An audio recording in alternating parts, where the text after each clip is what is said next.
Over the past few years, publications like The Telegraph and Paste magazine have been asking why Zoomers are watching and memeing about the 70s TV detective Columbo. What is it about this half-century-old character performed by the one-eyed Peter Falk that continues to be relevant? Just one more thing. This video will attempt to answer that question. On the one hand, Zoomers have grown up in a world inundated with fake social media friends, fake news, and fake fakes. They are jaded and cynical.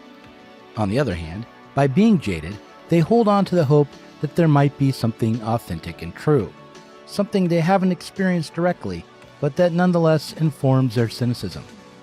Columbo is neither authentic nor fake, or maybe he's both. He's a rumpled and humble detective who only pretends to be humble and rumpled. He is a mastermind who can solve the crime, but when you watch the show, you're told who the murderer is right from the start. Columbo is in contradiction with himself, both smart and stupid, both genuine and fake. He's a genuine fake who really knows things, even if those things are what everyone knows already. Bear with me. In just a minute, I'm going to show a clip from an interview with David Shields, the author of How We Got Here, and then this video will start to make sense.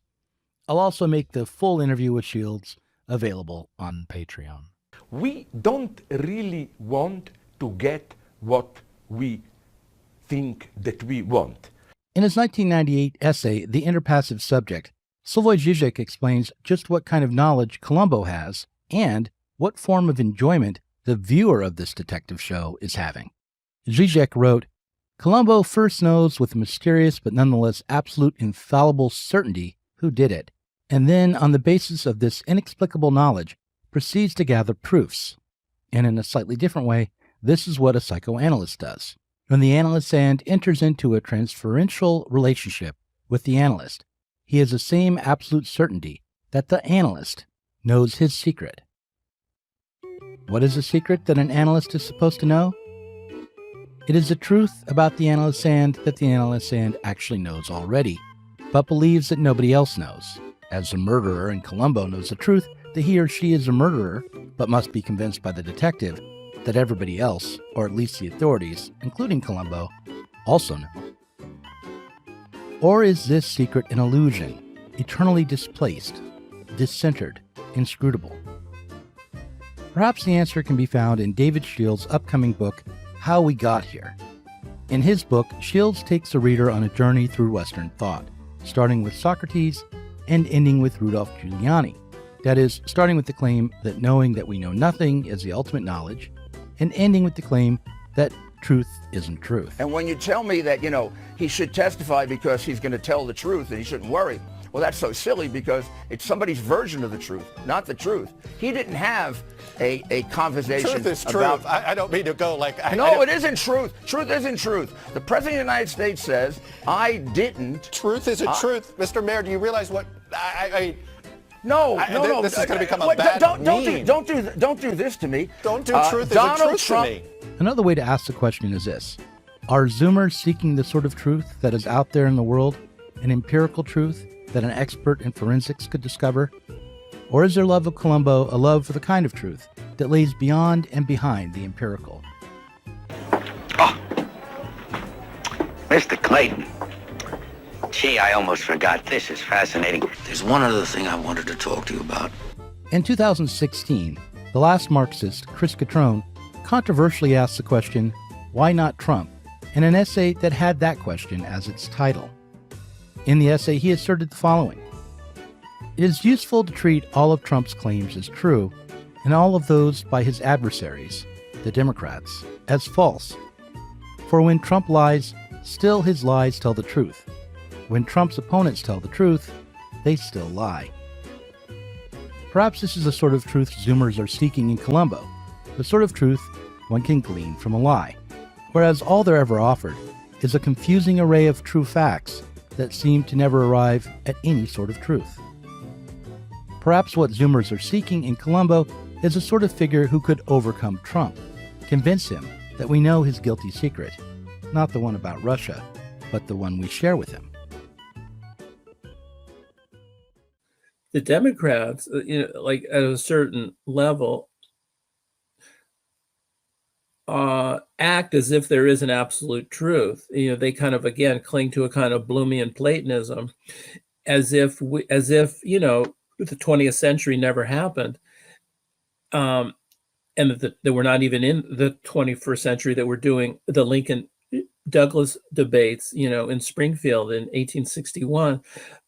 And then weirdly, as I've said, earlier, that very oddly, the right wing, Trump, etc., are acting as if they're all, little mini Derridas who only believe in deconstruction. This from the party which only, say, 30 years ago was ranting against sort of Derridian, Lacanian, Saussurean deconstruction. I mean, that flip is quite extreme in the last, 2-3 decades.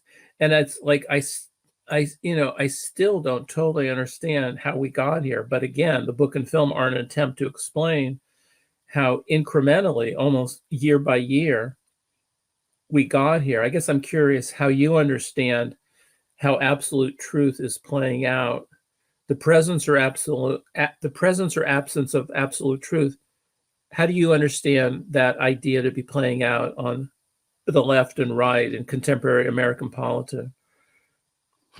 I think that the Democrats have made themselves into Margaret Dumont opposite Trump's. That's excellent. That's brutal. That's brutal. And what they ought to do is try to be more like Columbo against Groucho, because Groucho could become a villain, but only in the context of a Columbo episode, and not in the context of, don't let him put you into the corner and make you into Margaret Dumont. That is fantastic. I get the Margaret Dumont and I get Groucho. Those are fantastic, because all the energy is with all the erotic energy is with the disruptor. All the repressive puritanical energy is with Margaret Dumont. That's fantastic. How is Columbo a useful trope for you? Because I've gone through serious Columbo phases in my life. Well, Columbo is humble, to begin with. He doesn't, and also he doesn't abandon the truth at any point, but he doesn't merely assert it either.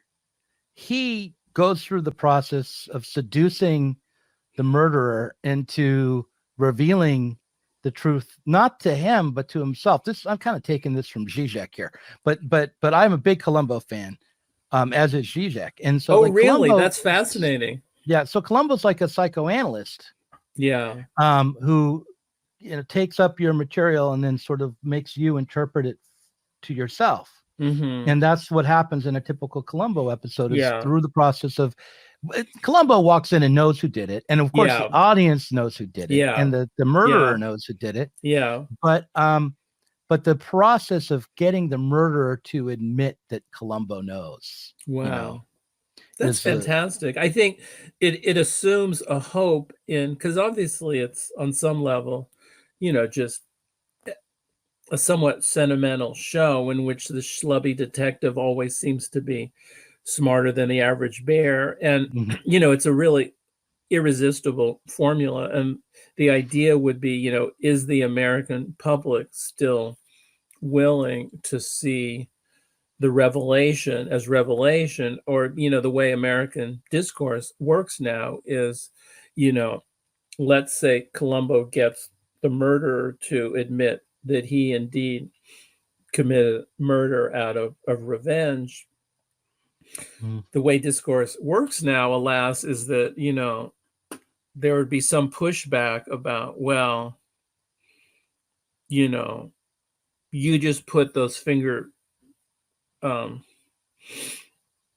those fingerprints on the knife, those aren't my fingerprints, that's fake news. So anyway, it's a wonderful analogy. The Marx Brothers and Margaret Dumont is really on point. Whether Columbo can save us is a really interesting question.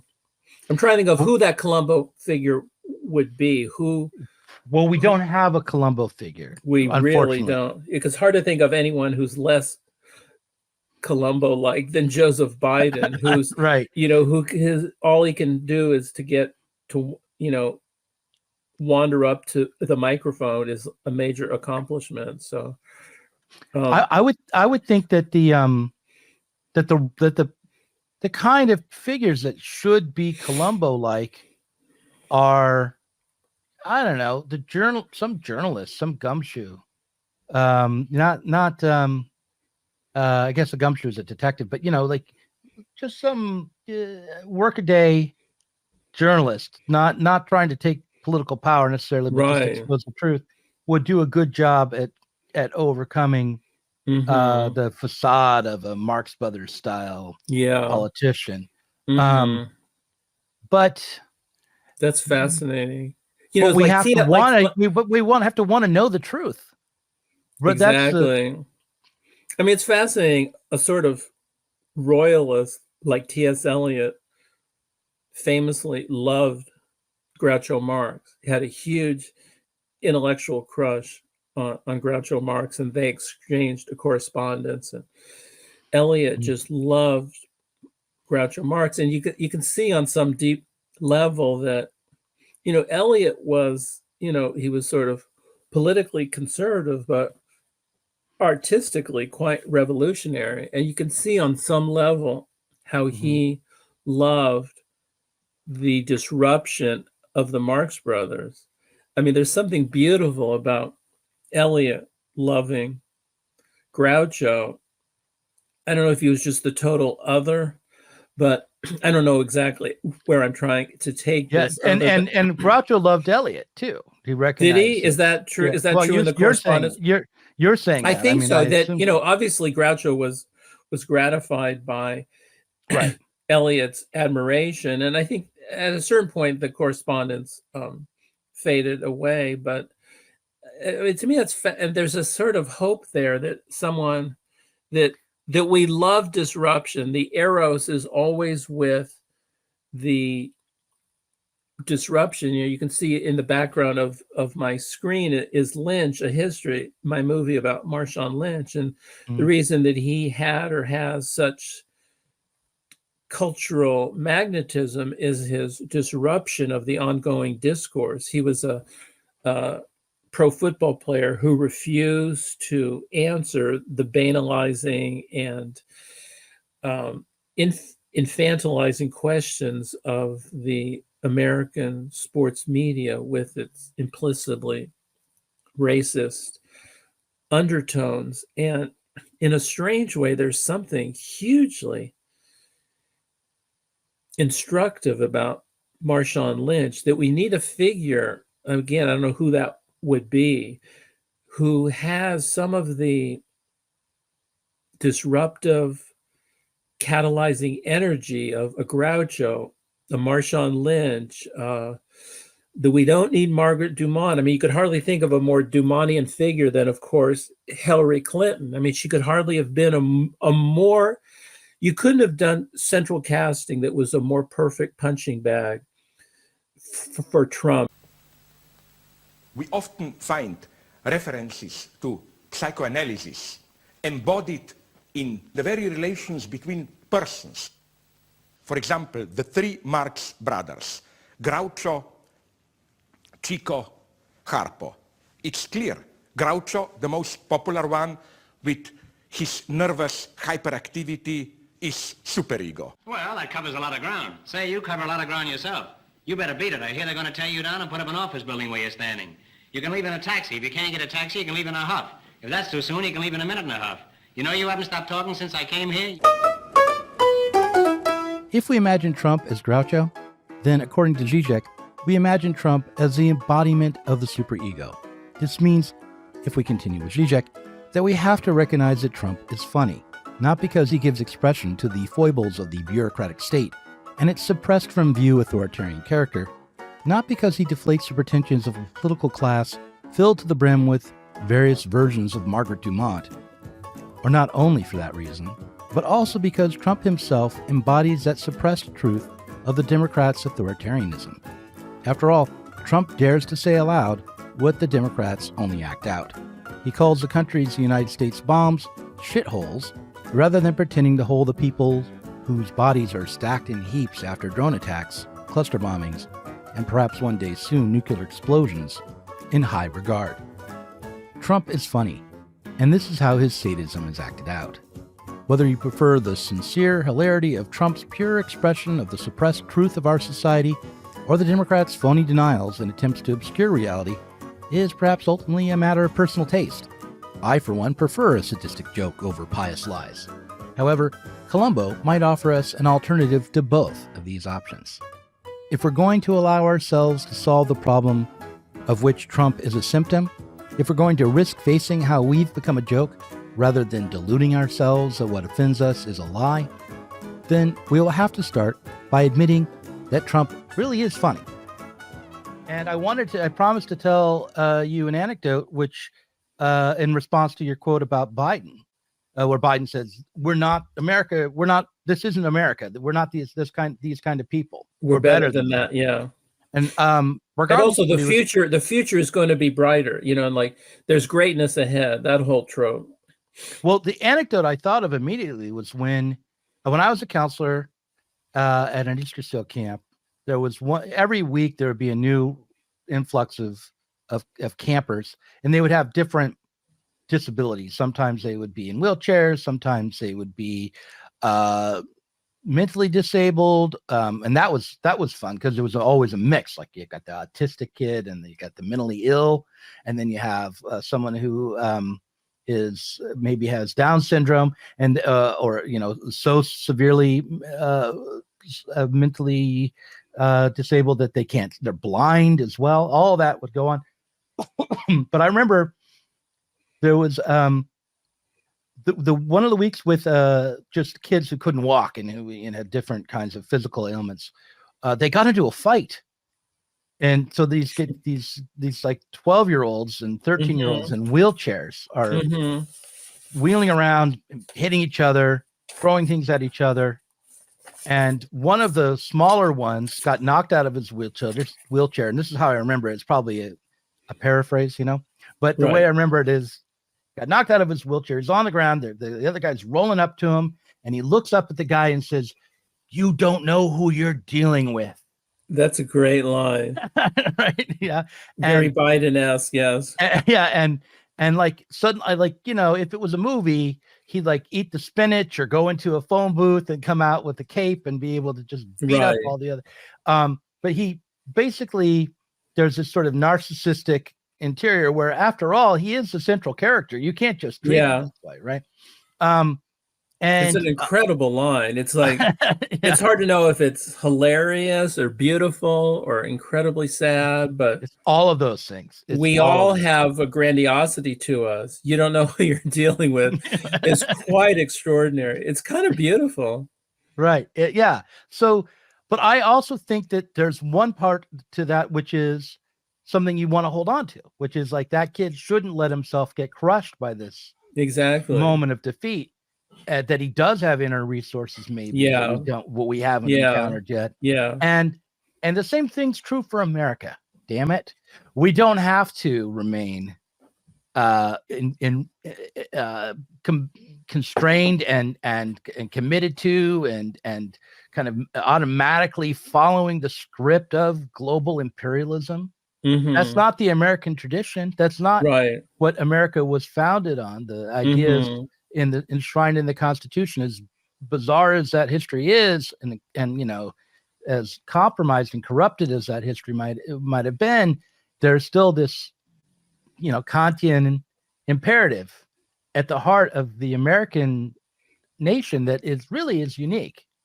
Kantian in the sense of the categorical imperative in that no sense? Well, no, kind of. No, Kantian as in we are going to enter the age of enlightenment. We're going to be self-responsible. We're going to think for ourselves. We're going to be independent and not genuflect to the king. Yeah, not genuflect to the king. Not genuflect to any exterior authority, but rather every citizens of the United States is responsible for thinking for themselves, being independent, making their own way.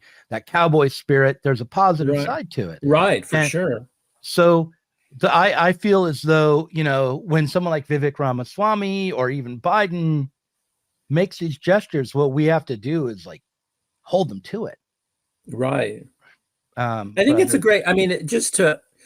I do think it's how the book and film, like if I had given up totally on the democratic experiment, I wouldn't have done the book or movie. That the book and movie are oddly hopeful in the sense that, as Obama would say, America has these ideals, but it's not living up to that. And that in a way, the book and film, as critical and as pessimistic and as brutal and, dire as they are, they're built on that kind of Kantian idealism because, the split is so radical between the promise and the reality that the book and film can't help but be viewed as an attempt to improve the ground situation. That if I had given up totally, I wouldn't have done the book or film, which are in an attempt to, again, how much effect the book will have will be up to us. But I think that's that Easter seals anecdote is a fantastic parable of all that. To reiterate this point on a deeper level, to describe the problem of our collective impotence through philosophy, let's take up what Columbo might mean strictly on the level of epistemology. Let's start again by considering not the political truth that we aren't facing. Start again with something other than the question of guilt or secret desires, and just consider what it means to know something in a completely abstract sense. After all, how can we know how to live, who is guilty and who is innocent, what sort of society to build or rebuild, if we don't know how we know anything at all? What does it mean to know that something is true? According to late Rick Roderick, the answers philosophers came up with in the 20th century are peculiarly deflationary. The most current philosophical attempts to understand both the self, society, our place in it, and so on, have been what I will call deflationary. I'll use for an example, I will just mention an article by the philosopher Richard Rorty called The World Well Lost, and developed a principle that I think has become widespread toward the end of the 20th century concerning philosophy's role in informing us about ourselves or about the world. The title itself indicates that The World Well Lost. Rorty's view is that any problem that's been around for 2,500 years and for which we still don't have a solution, the right response by the contemporary philosopher is, I don't care. It's rather disappointing, though, to have that tradition, the great tradition of thinking in general, be reduced to a comment like, well, gee, I don't care. We haven't figured it out. Similarly, let me give you one more example of the profound results of recent contemporary analytic philosophy. The most widely accepted theory of truth is Tarski's theory of truth. I won't do it justice here, but I will, I think, give you an account that fairly summarizes its main insight. Tarski's theory of truth is, it goes something like this.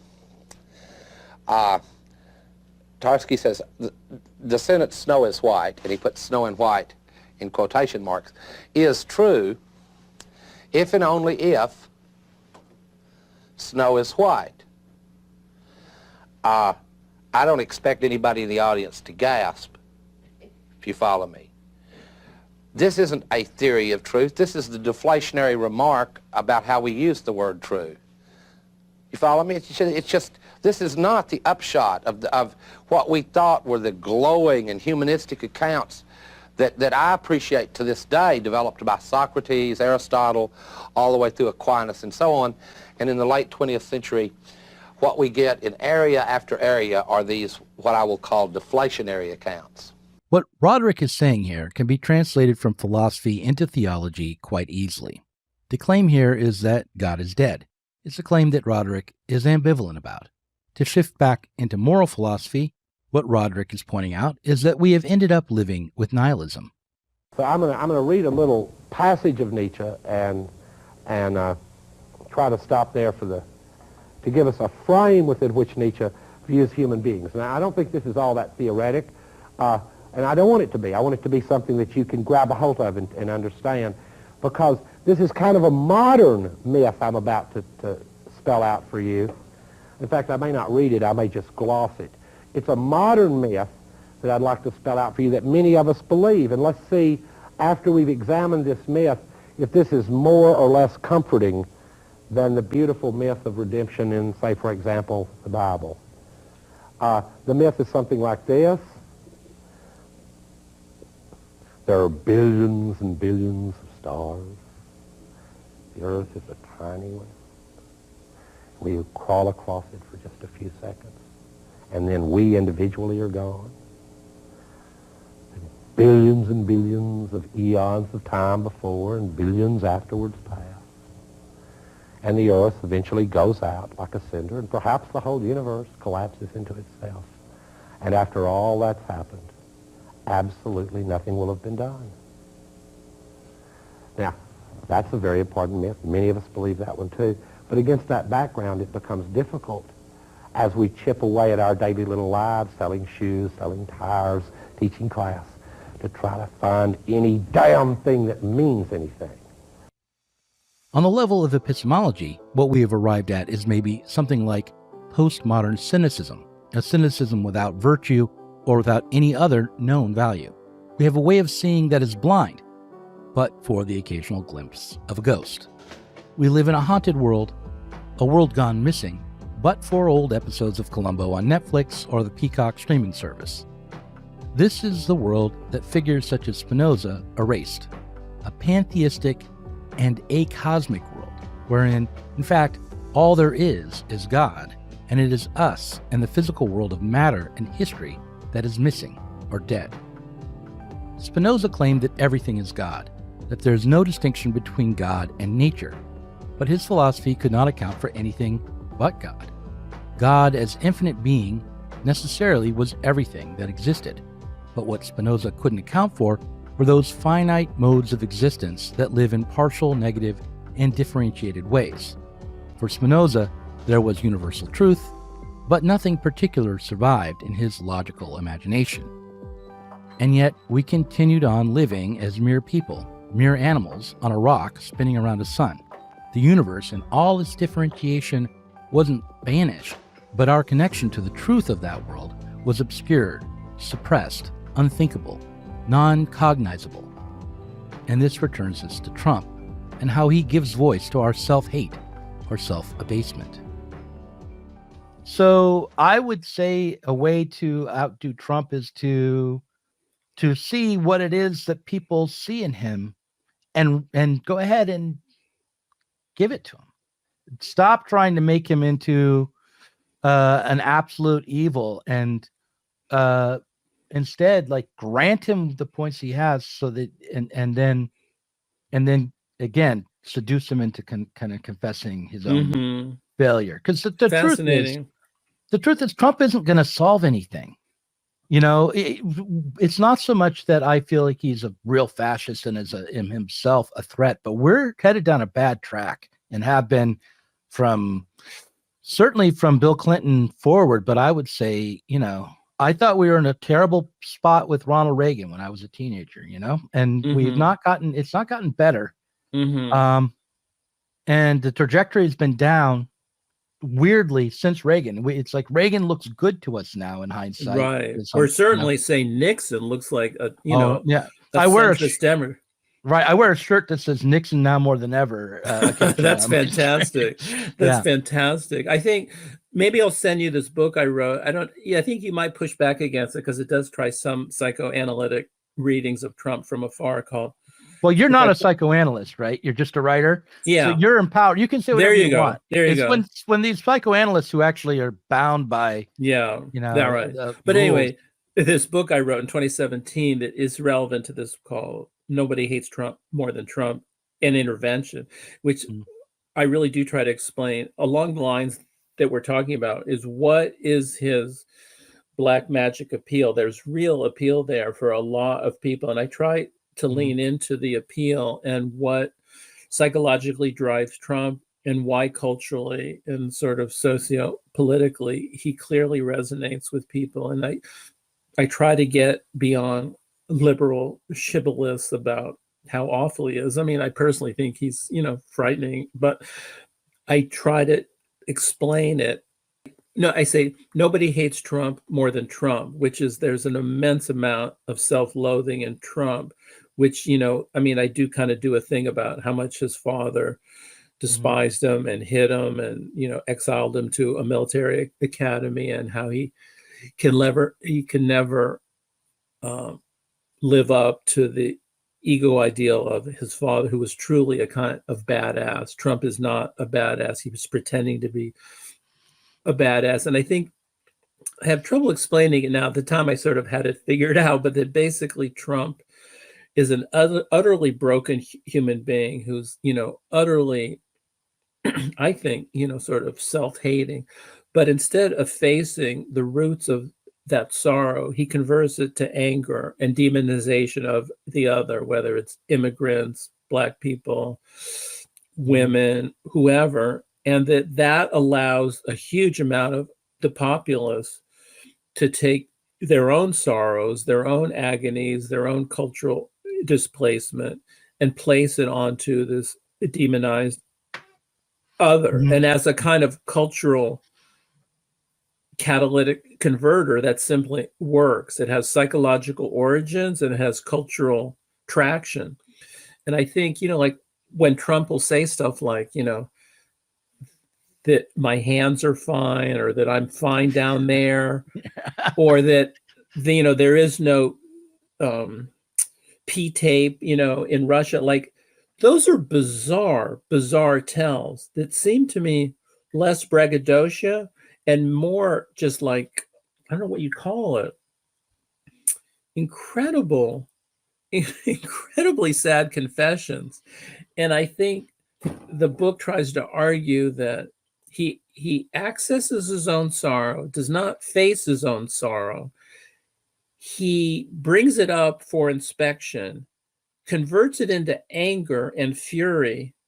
He's like he's this fascinating psychoanalytic patient who cannot understand how much he's saying. I mean, to me, I thought you were going to go to the amazing moment when he's at West Point and he walks very gingerly down the incline after giving a speech, and he walks in a way that, he's an old man. He's almost 80. I think he's like 78 or something like that. But and he walks in this very gingerly way, holding the handrail. And he doesn't look like a very military guy.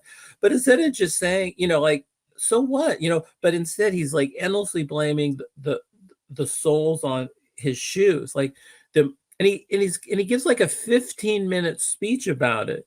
And like that, and it's like he just endlessly explains these damn shoes, the soles on my shoes, the traction on the sort of incline leading down from the stage. Like, he just goes on and on and on and on about it. It's like the most obvious country Western song in which someone is endlessly saying that I really don't miss my ex-wife. And the more he goes on about how he doesn't miss his ex-wife, he obviously misses his ex-wife.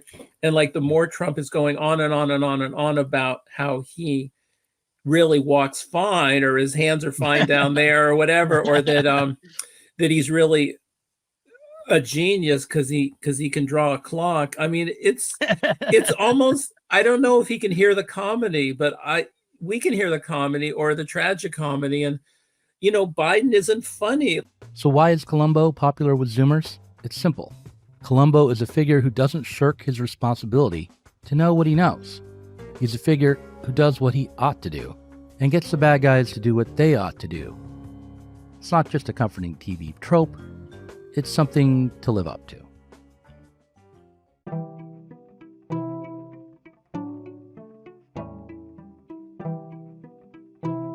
If you enjoyed this conversation, please do consider supporting us on Patreon. Our patrons help to make sure that Sublation Media can continue to provide interviews, videos, books, and articles that are critical of the left from the left. If If you are tired of remaining stuck within bourgeois ideologies and politics, help us sublate them both.